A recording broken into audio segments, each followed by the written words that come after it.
Straight ahead, the soaring national debt. President Trump once vowed to eliminate it. Instead, it has more than doubled since his first term. Republican Congressman Craig Goldman on that looming issue, the war in Iran, and whether he supports boots on the ground. Plus, Dallas ISD asking for something that no district in the state has done before. Why local leaders want voters to say yes this spring. Republicans are moving fast to eliminate Cesar Chavez from textbooks and as a state holiday. But State Rep Ramon Romero says one thing should not be lost. And in Corpus Christi, crisis on top of crisis. A looming water shortage and now a push to remove the mayor. Inside Texas Politics with Jason Whiteley starts now. Welcome to the program here. A lot to get to, but let's begin as always with the headlines. It is crisis on top of crisis for Corpus Christi. The city is struggling to find new water sources there in the coastal bend, and now City Council has voted 5-3 to begin removing the mayor, Paulette Guardo. They accuse her of misconduct and tilting a hotel deal towards one developer. The mayor denies it, no criminal charges filed, but council still moving forward toward an impeachment trial. The pastor at Secretary Pete Hegseth's church says he wants James Tallarico, quote, crucified with Christ. The pastor made the comments on a podcast recently. Tallarico, of course, a Democrat, a seminarian, and will take on either John Cornyn or Ken Paxton in the U.S. Senate race this November, leaving Republicans, many of them, quite concerned right now. And even though President Trump has practically eliminated illegal immigration on the southern border, his administration will still install hundreds of miles of floating barriers along the Rio Grande. This is going to start in Brownsville, 536 miles of it in all. But experts tell the Texas Tribune that the border buoys could intensify flooding and change the river's course. All right, let's start with a staggering milestone we passed over the last week. The United States is now $39 trillion in debt.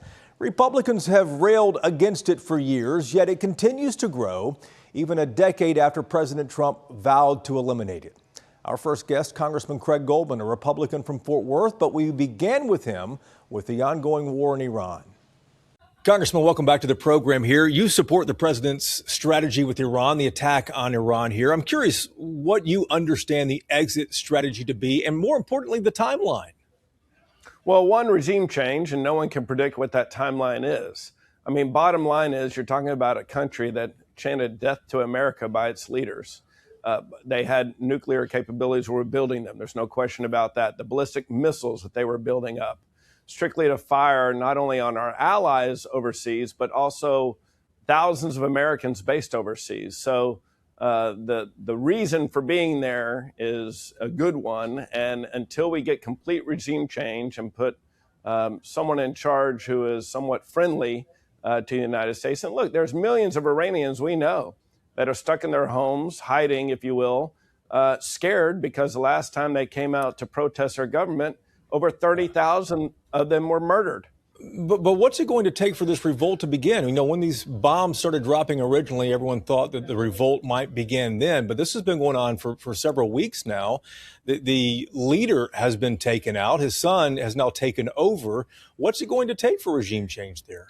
Well, again, I think it's going to take for the people to rise up. But again, they're scared. And I don't blame them one bit. I mean, when 30,000 of them get murdered by their own government for protesting, they're scared. And the problem is the people in government are armed and the citizens are not. The Pentagon is sending more than 2,000 soldiers to the Middle East from the 82nd Airborne there in Fort Bragg, North Carolina. There's already U.S. Marines on the ground there in the Middle East, too. Do you support boots on the ground inside Iran? Well, look, no one has said that that's absolutely going to happen.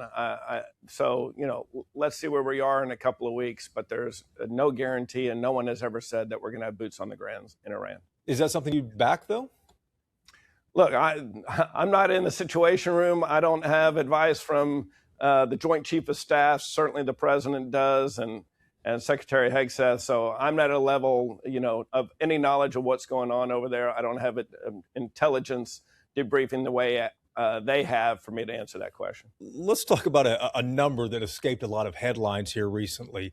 President Trump's going to release his new budget this coming week, and the United States just passed $39 trillion in debt. I'm curious if you expect to support this budget without any substantial cuts in it. Well, I've always been a conservative. I've always voted for balanced budgets. In Austin, when I was there for 12 years, in fact, we have billions of dollars in surplus in Texas and an Austin budget. Different here. I hate, how we have the $38 trillion in debt. Again, being a conservative Republican, it drives me crazy. So I'm all for making as many cuts as we possibly can in the budget. And so I'm going to fight and advocate for that as long as I'm here. Here's what struck me, though, about this headline.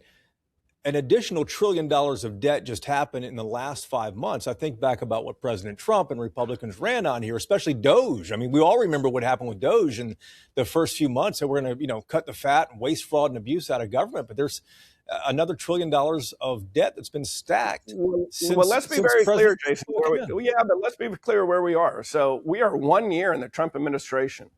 The big, beautiful bill that we passed and he signed on July 4th was the start of DOGE. So there were a lot of, 11 committees went in there and said, where can we cut the waste, fraud, and abuse that you had the oversight of in all your committees? So that was passed and signed on July 4th. That wasn't even a year ago. Then we came back and spent all the fall passing the Trump budget. So the Trump budget really just got approved in January, minus the approval of the Health and Human Services. The Homeland Security. Yeah. So we're just in the Trump budget. It has just begun. So cutting the waste, fraud, and abuse and trying to cut down on government spending is in the Trump budget. It just doesn't happen overnight. It's going to take months, if not into next year. Congressman, always good to see you. Thanks for the time. Thank you, Jason. Appreciate it. All right, let's bring in the roundtable to talk about politics of this. Bud Kennedy's here from the Fort Worth Star-Telegram, Natalie Haddad, political reporter at WFAA in Dallas, and our friend Ashley Goudeau, political director at KVUE in Austin. Bud, let's stay in Washington and talk about the Republicans from the state legislature who went to the White House, and they got criticized by Stephen Miller for not trying to stop undocumented children from attending public schools in Texas. Miller even said, does Texas have a rhino problem? Is he suggesting that Texas Republicans are rhinos? Well, a rhino these days is anybody who has a conversation with a Democrat must be a rhino. It takes rhinos, if that's what a rhino is, it takes rhinos to run the state, to get bills passed, to run to agree on a budget, to agree on how the state's going to be governed. Anybody who says anything nice or cooperates with the Democrats is called a rhino. This is the kind of hardline government that's proposed by the Trump administration. That now, against immigration, Texas has always accommodated children.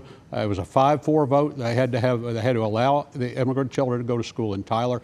Texas has accepted them and said, well, it's the federal government's decision on whether they're going to stay here. If they're going to stay here, we're going to teach them in school. And Natalie, you and I have watched every single one of these sessions the past few cycles. Every legislature is more conservative than the last. Yeah, and to piggyback off of what Bud was saying, we have seen this before in the Supreme Court. Public education is not to be denied to anyone despite immigration status. So I think we should, the Texas House Republicans should really just let go of the theatrics of a political litmus test and uphold the law. This is what voters asked them to do. So they really should not think twice about what the president's aide thinks of them. So do we expect, Ashley, the House to respond to the president's aide next session?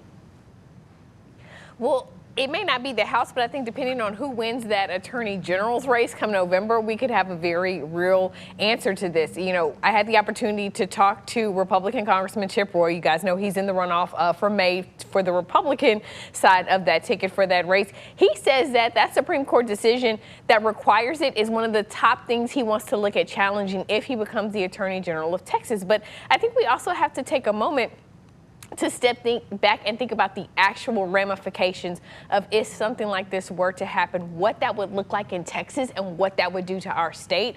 And I would think that people on both sides of the aisle would agree it's not going to be pretty. Yeah, how many children would remain out of school if this happened? What it would look like to public schools too. Guys, thanks so much. Back to you in just a moment. A lot more ahead here, including this. When we come back, Texas is moving quickly to eliminate Cesar Chavez from textbooks and as a holiday. But State Rep Ramon Romero says one thing should not be lost. And Dallas ISD asking voters for $6.2 billion in bonds for improvements that will touch every single campus. Inside Texas Politics, back in a moment.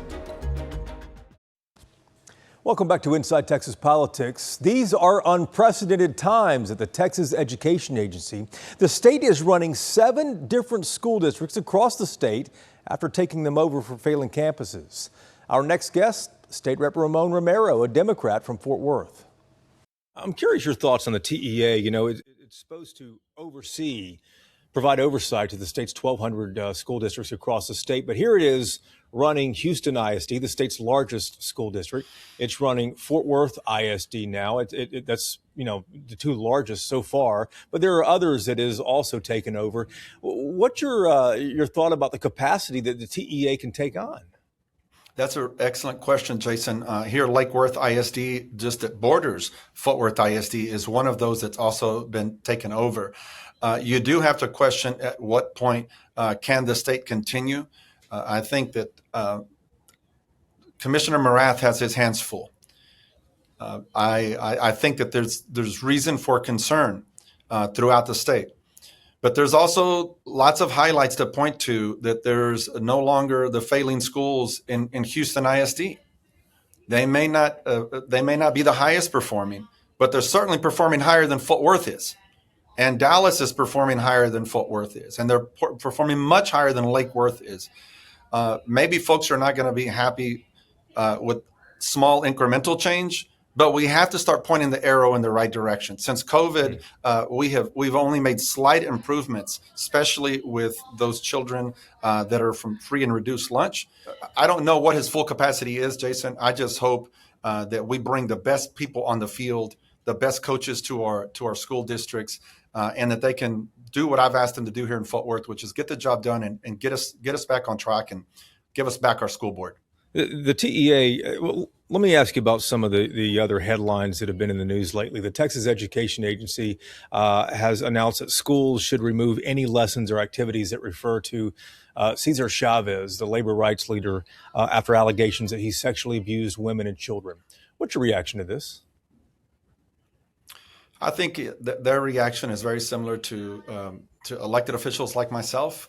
For me, knowing Dolores Huerta, I believe her. And it's that simple for me. I believe her, and I think we have to create an environment where women are believed, they are trusted, they are respected, so that they can come forward when something so evil like sexual assault happens, so that my daughters and my granddaughters don't have to suffer this same type of environment. So I am cautious about TEA and how far they go. They should not erase the farm workers movement. If they want to eliminate the name, I am okay with them eliminating the name, but don't eliminate the movement, because the real change in people's pay, their education, their political power, all of those things were real changes that occurred through the farm workers movement. Yeah. And I will say that Cesar Chavez did not create that movement alone. He was right alongside Dolores Huerta as a co-founder. So as we move past removing him, we should also place in the importance of the movement. Governor Abbott has also said the state's no longer going to observe Cesar Chavez Day. Is that removal of history happening too fast? I mean, the GOP is the very party that is so afraid about erasing history, especially when it comes to Confederate statues, things like that. That's another excellent point, Jason. Listen, I welcome Governor Abbott to invite me as he takes down a Cesar Chavez sign, and I welcome him to invite me when he takes down monuments from the grounds on the Texas Capitol. This is a stain right now on the memory of Cesar Chavez, not the movement. The Confederate statues that are still on our grounds, whether that be the county courthouse or the state capitol, those are still stains on our reputation nationally. That too will change over time. For now, I would certainly invite Governor Abbott to just start with one monument, and I'll join him whenever he wants to take down the sign of Cesar Chavez. Representative, good to see you. Thanks for the time. Thank you, Jason. In a little more than a month, Dallas ISD is going to ask voters to approve the largest bond package in Texas history, $6.2 billion. Our next guest is the former Dallas ISD board chairman, Miguel Solis. Miguel, it's good to see you again. Great to be here, Jason, as always. If passed, this bond will build 26 new campuses, replacement campuses, renovates and modernizes all the rest of the schools, eliminates 700 remaining portables there on campuses across the district, and buys new school buses. It's the largest bond in Texas history. My question is, why all at once? This is a big thing to bite off. Every student, every campus, in some form or fashion, is going to be positively impacted by this bond. The number $6.2 billion, when you really break that down, the biggest portion of the bond is going to go to rehabilitating campuses. It'll go to, as you mentioned, 26 new campuses. Let's give some context, though. The money is needed just for those 26 campuses alone. The average age is 70 years. For a school campus? For a school campus, the average age of those 26 campuses that are going to be rebuilt is 70 years old. That goes back to LBJ's presidency. Those campuses could qualify for Medicare today. We're trying to teach kids artificial intelligence, and those campuses, they're having a hard time with artificial lighting. So it's time to invest in campuses like that and to ensure that across all Dallas ISD, kids have a 21st century education in 21st century facilities. This bond is actually going to create a 1-cent tax increase for property owners. Nobody likes paying property taxes. They're sky high in this state. What does that actually mean? How much more am I going to pay if voters decide they want to pass this? So that 1-cent tax increase, here's what it's going to feel like. How much do you think an average cup of coffee costs today, Jason? It's $5 or $6. Well, that's if you're drinking a skinny vanilla latte, mocha choco, I don't whatever drink those, yeah. But the average price of a coffee across the United States of America is a little more than $3.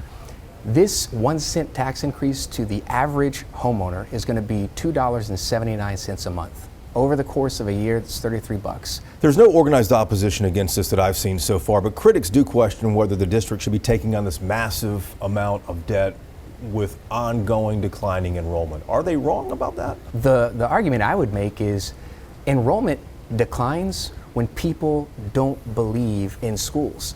The fact in Dallas ISD is actually enrollment increased the last time that they took a snapshot of their enrollment. Why is that the case? The case is because they have improved as a school system. So you think this would help turn around enrollment as well? I 100% believe that's the case. I think the other thing is when you drive around the Dallas ISD district and you look at facilities, you are looking at campuses that I believe, and I think voters are looking at campuses that they believe something good happens there.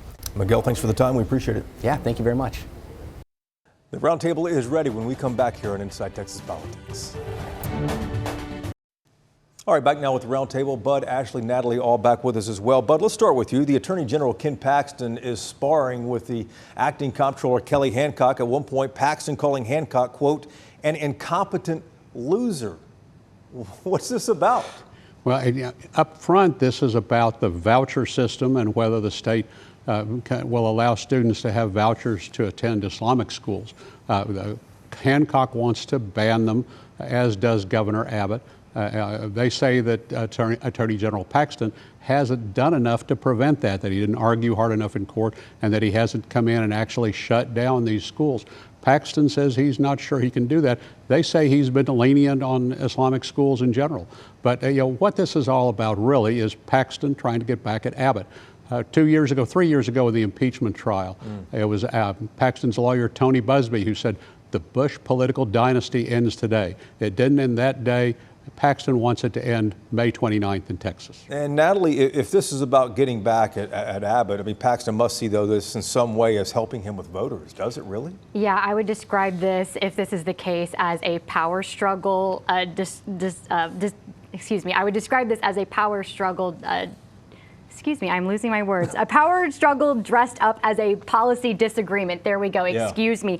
And so I think Paxton is just leaning into his unapologetic and almost combative nature, and that does pose the risk of being a little too chaotic for his future endeavors. Yeah, and there is a long time to go before the election. Let's shift off here, Ashley, and talk about the Republican National Committee talking about a midterm national convention and potentially holding this one in Dallas, Texas, likely sometime this fall. Is this anything other than an opportunity for President Trump to rally Republican voters to get out there to limit losses in Congress? Jason, you literally said what it was. Oh. I mean, that's it. I have nothing else to say about what it is. That's what it is. What else could it possibly be? I mean, especially in a state that is so red. I think there is a lot of momentum behind Democrats right now heading into the midterms. I think the independents, in my opinion, are going to play a really, really big role in what happens in the midterm elections. And I think that Republicans know that. I think they've kind of seen some races, not only in Texas, but in other parts of the country where seats have flipped, and they're a little worried. So the president kind of needs to rally the troops if he's going to hold on to his power. And to put on another show there, Natalie, though the RNC does have a lot more money than the DNC and has for a while, should we expect Democrats to have something similar? I mean, I think they would certainly be smart to, but I kind of want to talk about what Ashley was just saying, because I don't know if I completely agree. I almost think that because Texas is so red, that Republicans are coming here and trying to get Democrats to probably do something, not because they are worried about Texas, but because being in an area where the outcome is, or people coming out is such a huge topic and is needed. Yeah. They want to show that Texas is in charge. This is a very red state, and the RNC wants to remind people of that. And if the Democrats, were on top of their game, they would bring something forward too. We'll see if the RNC spins something up and if the DNC responds too. Guys, thanks so much. We're back again next Sunday to take you inside Texas politics. Hope you can join us then. Take care.